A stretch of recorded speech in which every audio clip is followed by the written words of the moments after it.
तो ये खबर मिर्जापुर से है, जहां नव युवक अधिवक्ता समिति चुनार का शपथ ग्रहण समारोह हुआ संपन्न। आपको बता दें तो शपथ ग्रहण समारोह कार्यक्रम की मुख्य अतिथि केंद्रीय राज्य मंत्री अनुप्रिया पटेल ने नव युवक अधिवक्ता समिति के नवनिर्वाचित पदाधिकारी को पद एवं गोपनीयता की शपथ दिलाई। कार्यक्रम के पूर्व केंद्रीय मंत्री अनुप्रिया पटेल ने भारत रत्न बाबा साहेब डॉक्टर भीमराव अम्बेडकर जी के चित्र पर माल्यार्पण कर उन्हें नमन किया। वही मंच पर नवनिर्वाचित पदाधिकारियों ने मुख्य अतिथि अनुप्रिया पटेल व विशिष्ट अतिथि जगदीश सिंह पटेल का माल्यार्पण कर एवं बुके देकर स्वागत किया, वहीं सम्मानित भी किया। मंच से संबोधित करते हुए अतिथि केंद्रीय राज्य मंत्री अनुप्रिया पटेल ने कहा कि मैं नवनिर्वाचित अधिवक्ता बंधुओं को बधाई देती हूँ। आज नवनिर्वाचित पदाधिकारियों ने जो भी शपथ ली है और जो सहमति ने उन्हें दायित्व दिया है उसका निर्वहन सही ढंग से करेंगे, यह मैं अपेक्षा रखती हूँ। और अधिवक्ता बंधुओं की जो समस्याएं हैं उस पर वे खरा उतर सके, इसके लिए शुभकामनाएं भी देती हूँ। क्या कुछ कहा मीडिया से उन्होंने अपने संबोधन में, आप सुनिए। साथ यहाँ पर चलकर आए मेरे सभी अपना दल के नेता और कार्यकर्तागण और प्रांगण में उपस्थित आप सभी देवियों और सज्जनों, इस शुभ अवसर पर सबसे पहले तो मैं समिति के सभी नवनिर्वाचित पदाधिकारियों को बहुत ढेर सारी बधाई और शुभकामनाएं देती हूं। आज समिति के बहुत सारे साथियों ने शपथ ग्रहण के साथ एक नए दायित्व, एक नई जिम्मेदारी को वहन किया है और मुझे पूर्ण विश्वास है कि समिति के अपेक्षाओं के अनुरूप वो अपने दायित्वों का निर्वहन करेंगे और उनका ये कार्यकाल उपलब्धियों से भरा रहेगा।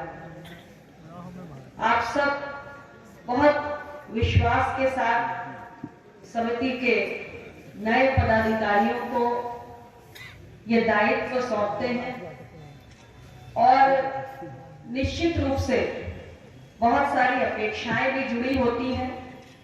मेरी ओर से अनंत शुभकामनाएं हैं। अधिवक्ता साथियों की जो उम्मीदें हैं उस पर वे खरा उतर सके। आप सबके बीच आकर आज मुझे बेहद प्रसन्नता है। मैं कई बार आपके बीच में निरंतर विभिन्न प्रकार के कार्यक्रमों में आती रही हूँ। लोकसभा चुनाव पूर्व भी आप सबके बीच में आई थी। सभी को हृदय से धन्यवाद ज्ञापित करने का भी, आभार व्यक्त करने का भी कि आपने तीसरी बार मुझ पर अपने भरोसे को जताया है। अपना अमूल्य वोट देने के लिए 50 डिग्री की गर्मी में आप अपने घरों से निकले, बूथों तक गए, कष्ट सहा और वोट दिया। तीसरी बार मिर्जापुर का सांसद बनने का गौरव मुझे ही प्राप्त हुआ है और ये सब आपकी कृपा से ही हुआ है। इसलिए मैं जिन भी शब्दों में आप सभी को और समस्त मिर्जापुर की जनता को आभार व्यक्त करूं वो कम ही होगा। चुनाव पूर्व निरंतर हर अखबार, मीडिया यही बात लिखता था कि मिर्जापुर में न लगातार कोई दूसरी बार सांसद बना और तीसरी बार का तो सवाल ही नहीं उठता। और उस वक्त मेरे पास इस प्रश्न का कोई उत्तर होता नहीं था। हालांकि मेरे मन में ये विश्वास था कि मिर्जापुर की जनता का तीसरी बार आशीर्वाद मुझे जरूर मिलेगा और जब चुनाव परिणाम आए तो मिर्जापुर की जनता का भरपूर आशीर्वाद मिला और उसमें आपका आशीर्वाद भी सम्मिलित है। इसलिए मैं पुनः आप लोगों को धन्यवाद देना चाहती हूँ। विकास के लिए, आप सभी के कल्याण के लिए, आपकी रोजमर्रा की दुश्वारियों को दूर करने के लिए, आपकी सांसद के रूप के, आपकी प्रतिनिधि के रूप में जब भी आपने कोई विषय उठाया है, मैंने अपनी तरफ से पूरा प्रयत्न किया है कि आपकी समस्याओं का समाधान हो।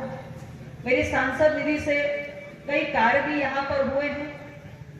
अब ये 5 साल का तीसरा कार्यकाल आप सबने मिलकर सौंपा है और आप सबके लिए जो भी आवश्यक है, आपकी जो मांग है, उस पर निश्चित रूप से आगे भी जैसे मेरे पिछले 2 कार्यकाल में काम हुआ है, भविष्य में भी आप लोगों को यहाँ कार्य करने में सरलता रहे, कठिनाई ना हो।